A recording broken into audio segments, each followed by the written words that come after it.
In 636 AD, the Muslim world's caliph was Hazrat Umar Farooq, Radiyallahu Talha Anhu. The Muslims had already emerged from the Arabian Peninsula and were challenging the two superpowers of the time, the Byzantine Empire and the Sassanid Persian Empire. Vast areas of Iraq and Syria were under Arab control. 2 years earlier, the Syrian campaign had begun under the leadership of Abu Ubaidah ibn al-Jarrah, Amr ibn al-As, Yazid ibn Abu Sufyan and Shurahbil ibn Hassana, Radiyallahu Talha Anhu.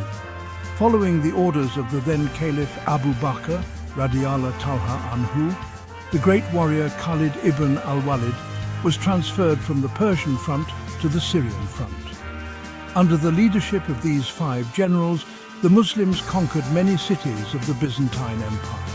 Abu Ubaidah, along with Khalid, launched a campaign further north in Syria, and by March 636 they reached Emesa after a series of city conquests.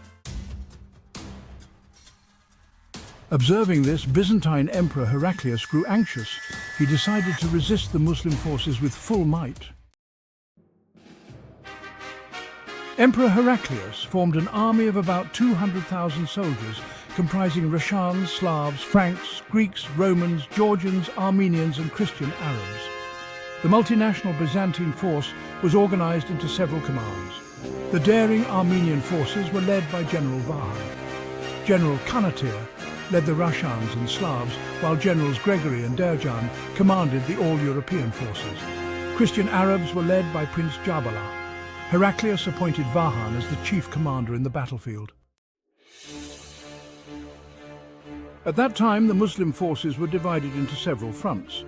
Amr ibn al-As was in Palestine, Shurahbil in Jordan, Yazid in Caesarea, and Abu Ubaidah and Khalid north of Emesa. Taking advantage of their separation, Heraclius planned to crush the Muslim forces. He also strategized by following the principle, "The enemy of my enemy is my friend." He established Byzantine-Persian friendship by marrying his daughter Manya to the Persian Emperor Yazdegerd III. Heraclius intended that while the Byzantines attacked the Muslims on the Syrian front, Yazdegerd's forces would attack the Muslims on the Persian front, forcing them to fight on 2 fronts simultaneously, preventing them from moving troops from the Persian front to the Syrian front. During this time, Caliph Umar, may Allah be pleased with him, played a diplomatic card by sending envoys to Yazdegerd with a proposal for a truce, thereby delaying the potential conflict with the Persians. As per Heraclius's orders, a large Byzantine army marched from Antioch towards the Muslim forces. However, the Muslims, having obtained intelligence through spies and prisoners of war, were aware of Heraclius's plans. Khalid realized that if the Byzantines isolated the Muslim forces, they would not stand a chance. Therefore, Khalid made a historic decision to retreat, intending to disrupt the Byzantine plans, regroup and launch a counterattack. He ordered the Muslim forces to fall back and regroup near the Yarmouk plains, close to the Golan Heights.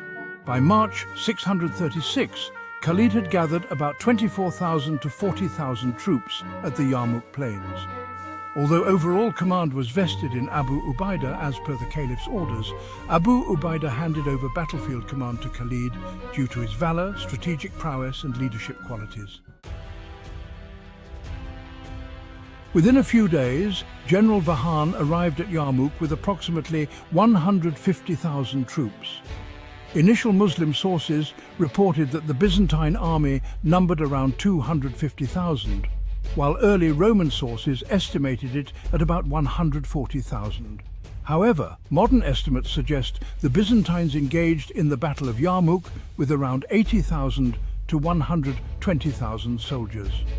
Despite varying figures, all sources agree that the Byzantine forces outnumbered the Muslims significantly. Upon reaching Yarmouk, Vahan found Khalid awaiting him with the Muslim army camped at the eastern end of the battlefield.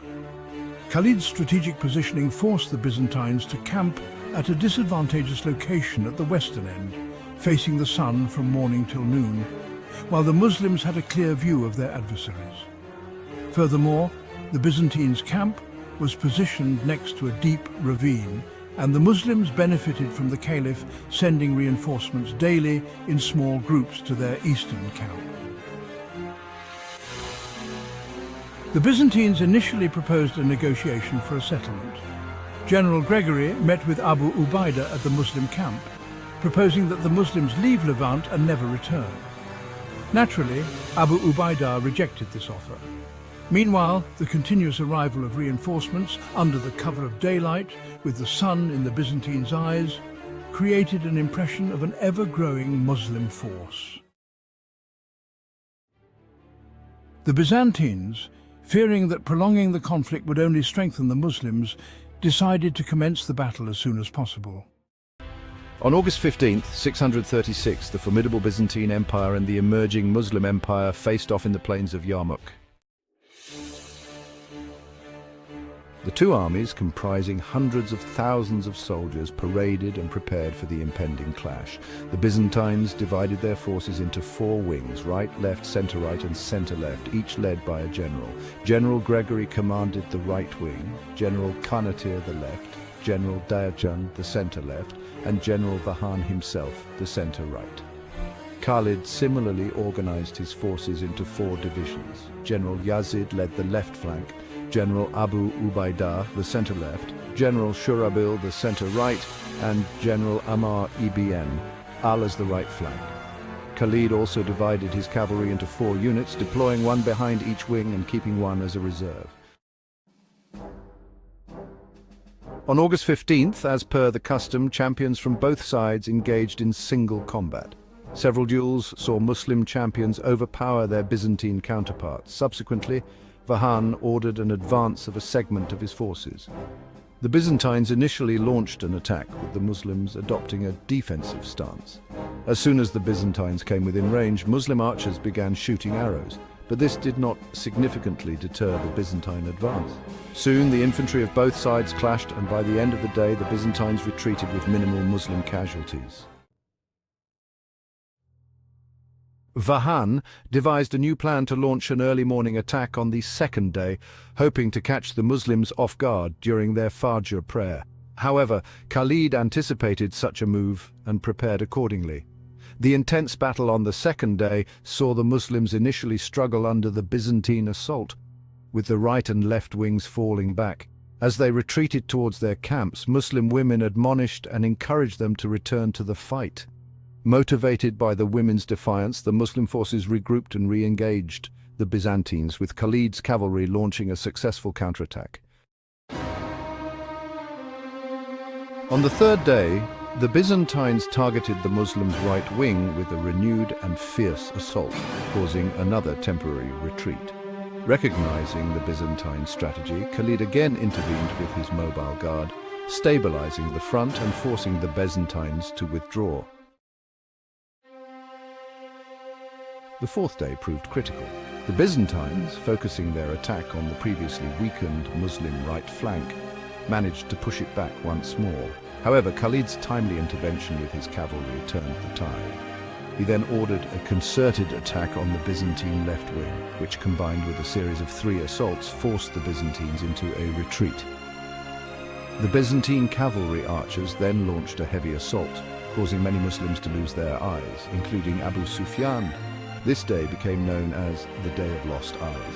On the fourth day, Khalid's childhood friend Ikrimah ibn Abu Jahl was martyred. Both sides suffered significant losses.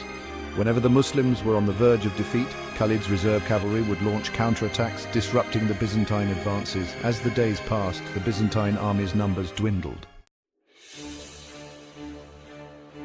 On the fifth day, Vahan proposed a truce, which Abu Ubaidah was inclined to accept, but Khalid opposed. He sensed the Byzantines' desperation and believed a truce would only allow them to regroup.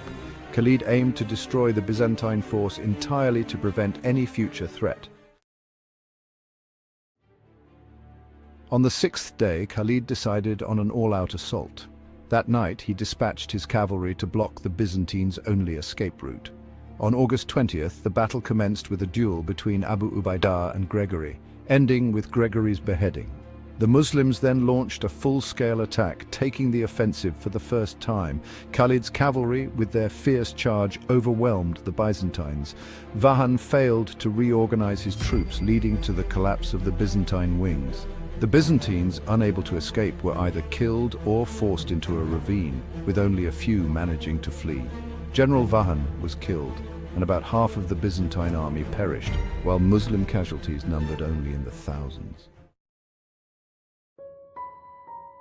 Khalid then recaptured the previously abandoned cities. The Battle of Yarmouk was a turning point in world history. The six-day battle marked the end of Byzantine control over Greater Syria, or the Levant, and initiated the decline of the Byzantine Empire. The Muslim victory established them as a rising power. Khalid ibn al-Walid's strategic brilliance amazed military experts, establishing him as one of the greatest generals in history. This battle exemplified how a significantly smaller force could achieve victory through superior leadership and determination. It was a humiliating defeat for the mighty Byzantines at the hands of the emerging Muslim power.